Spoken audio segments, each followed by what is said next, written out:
बेटी एक बार चल के लड़के को देख तो लो। मेरा दावा है कि लड़का तुम्हें बहुत पसंद आएगा। बाला बहुत अच्छा लड़का है। हाँ हाँ बेटी, हम लोग तुम्हारे दुश्मन तो नहीं है। किसी अच्छे लड़के से ही तुम्हारी शादी करवाएंगे ना। आखिर तू हमारी इकलौती बेटी है। अच्छा ठीक है माँ, अब ज़्यादा भावुकतापूर्ण शब्दों का इस्तेमाल ना करो। मैं चलने के लिए तैयार हूँ। चलो फिर, बिना देर के हम सब चलते हैं। सभी बाला के घर पहुंचते हैं। अरे क्या बात है बहन जी, अभी तक आपका बेटा नहीं आया? जी बस आता ही होगा। तभी वहां बाला आता है।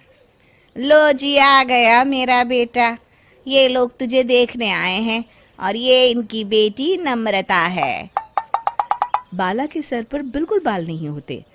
ये देख नम्रता और उसके परिवार वालों की आंखें फटी की फटी रह जाती है। ये तो टकला है।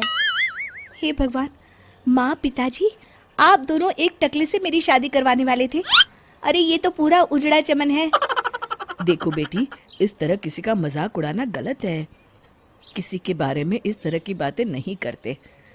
बालों का क्या है, वो तो आते जाते रहते हैं।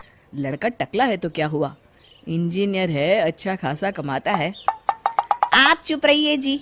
इसकी तरफदारी इसलिए कर रहे हैं क्योंकि आपके भी सर पर बाल नहीं है।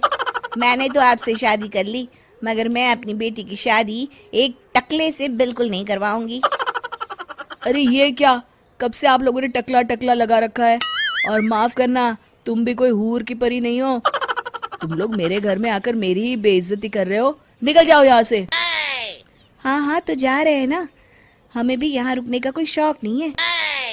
नम्रता और उसके परिवार वाले उठकर वहां से जाने लगते हैं। तभी नम्रता का छोटा भाई जाते जाते कहता है, टकला।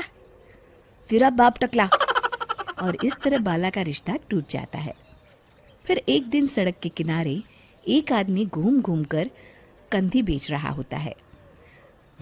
कंधी ले लो, कंधी, एक से बढ़िया एक कंघी ले लो, नए जमाने की कंघी ले लो।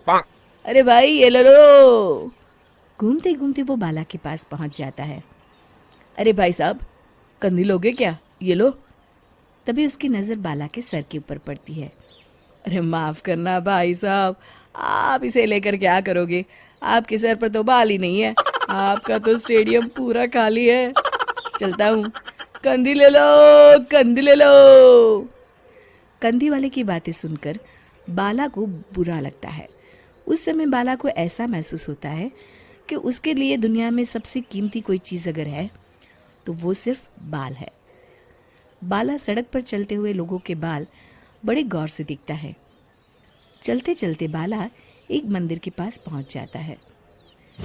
हे भगवान, तुमने ये मेरे साथ क्या किया?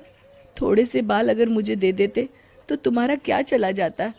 सारी दुनिया मेरा मजाक उड़ाती है। अरे भाई, आज पहला इंसान देख रहा हूँ जो मंदिर आकर भगवान से अपने लिए बाल मांग रहा है। बेटा, भगवान ने तुम्हें सब कुछ तो दिया है, अच्छी सेहत है, अच्छी नौकरी है। लगता है तुम्हारी तबीयत ठीक नहीं है। घर जाओ, सब ठीक हो जाएगा। बाला वहाँ से चला जाता है। घर पहुंचकर बाला खाना खाता है और अपने कमरे में सोने के लिए चला जाता है।